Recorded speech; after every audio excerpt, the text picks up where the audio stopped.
Hey, good morning, lower school. Lily, can you say hi? Oh, you're gonna get shy. Good morning, lower school. We're coming to you ready for chapel. We're excited for chapel this week. I've got Lily with me today. You want one more shot at it? You want to say hi? There you go. There was a little bit of a wave. Now, she doesn't understand what's about to happen in a few weeks very well. Lily, do you love Christmas? Yeah, you love Christmas. What do you get at Christmas? Eh? Yeah, she's too young to appreciate presents as of yet. But how many of y'all have already put your present list out there yet to your families?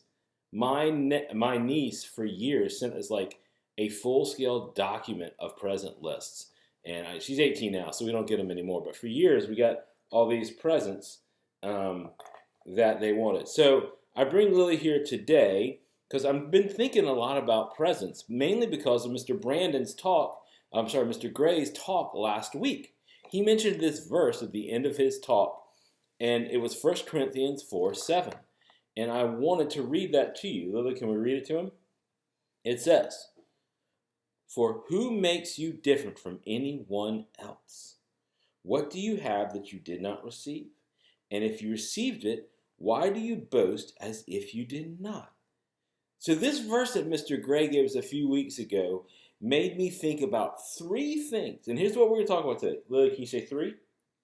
Three, good job. Three things that you have that you did not earn.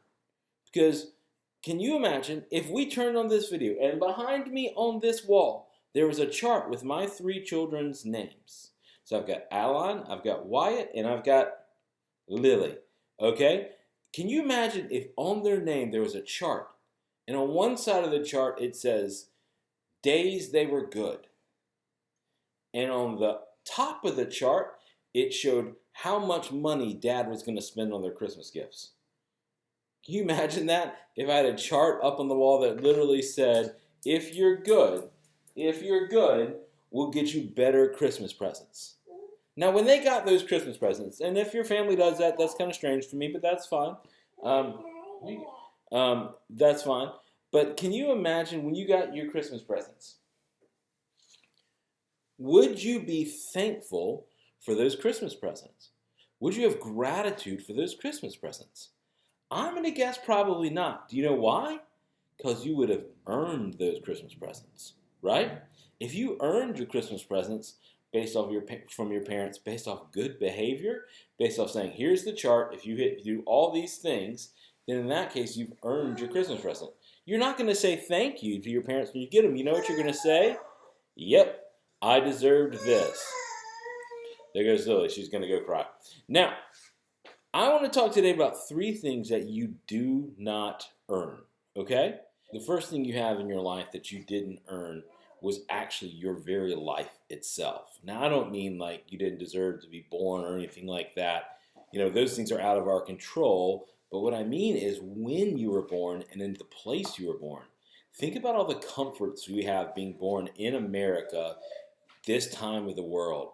Think about just the basic comforts. Like, it's still hot outside even though it's November. But we have things like air conditioning and running water and refrigerators to keep food fresh. And you have meals that you want to eat and that's just there. You can always just open that fridge anytime you want. And bam, it's full of food, ready to eat at any time. Think of the comfort that you have in that knowing that we know where that meal where it's coming from. Bigger than that, though, we have things like medicine. When you get sick, Lily, who's just here, who's been sick, when she got sick, the doctor said, "Don't worry, we got it. We have medicine for that. We'll fix it. We got it." And 100 years ago, they didn't necessarily have that.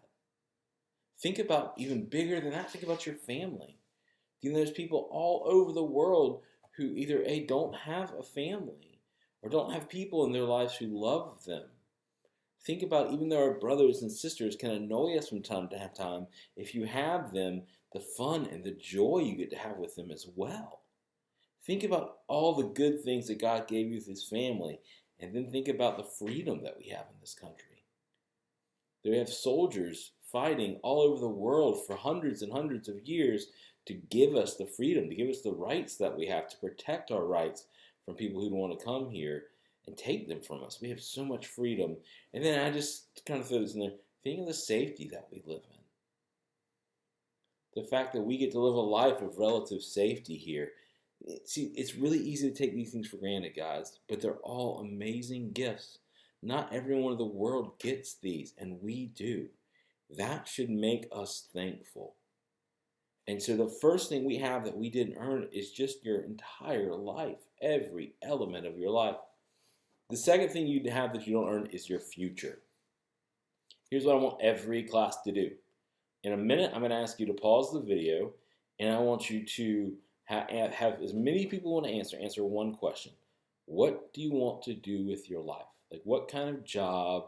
What do you want to do in your future? Okay, so I'm ready. Go ahead and pause the video. In a minute, we'll come back. Okay, so we probably heard a lot of jobs. A lot of you have a lot of hopes for the future. But do you know what's really important to remember in all of that? As much as we control our future, God's the one who ultimately controls our future. In fact, I always think of a future in two ways. And I told this to my high school friends today as well. So I want to tell it to you guys. Imagine you've caught a butterfly. And you've got the butterfly in your hands. There's two things you have to do. You ready? Two things you got to do. One, you got to be really careful not to have any like big holes for it to crawl out or fly away. You can't lose focus and get your hand like this because it's going to, I can't do butterfly hands. Okay. It's going to get away or something like that. But what's the other thing you can't do? You can't try to hold it in so tight that you squeeze it, because what's going to happen?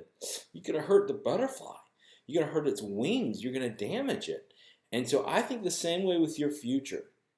For your future, listen, work hard. School's really important for that. Think about what you want to do. If you've got a job you know you want to do one day, put the work in. You focus. You do a good job. Pretend that future job is like that butterfly. You be really intentional. If you don't know what that word means, it means when you act and when you do things, you do it towards that purpose with an intent.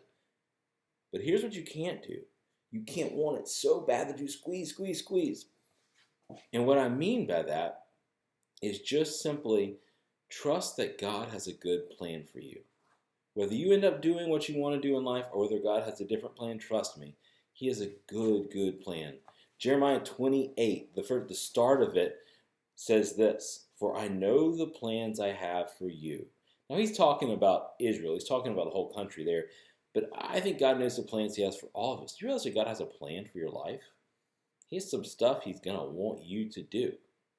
And we can trust that His plan is good and He knows what's best for us. Now, last thing. So we did not earn our life. We cannot earn our future. The last thing we can not earn, and the last thing we don't earn, is our salvation.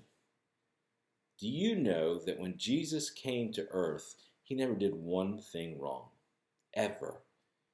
And when Jesus went to the cross, He died for you and me. He told God the Father, "I will take their place and I will take their punishment." The thing in life you have most to be grateful for is that Jesus took every bad thing we did and He took the punishment for us, and He gave us credit for every good thing He did. It would be like if you didn't study for the test and you never heard of the material and you had no chance, you were going to make a 0. And I was an expert and I went to the teacher and said, "I'll take the test for them and you can give me the 0. That's what Christ did for us when He went to the cross.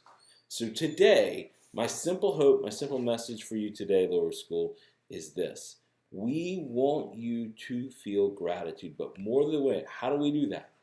We say this month is about gratitude, but how do you do that? You remember this, 1 Corinthians 4:7. "For who makes you different from anyone else? What do you have that you did not receive? And if you received it, why do you boast as if you did not?" So I ask you this, what good thing in your life do you have that you did not receive? Every good gift comes from God. We're going to continue to remind you all of that this month because it's an important thing to remind our hearts of. You all have a great day.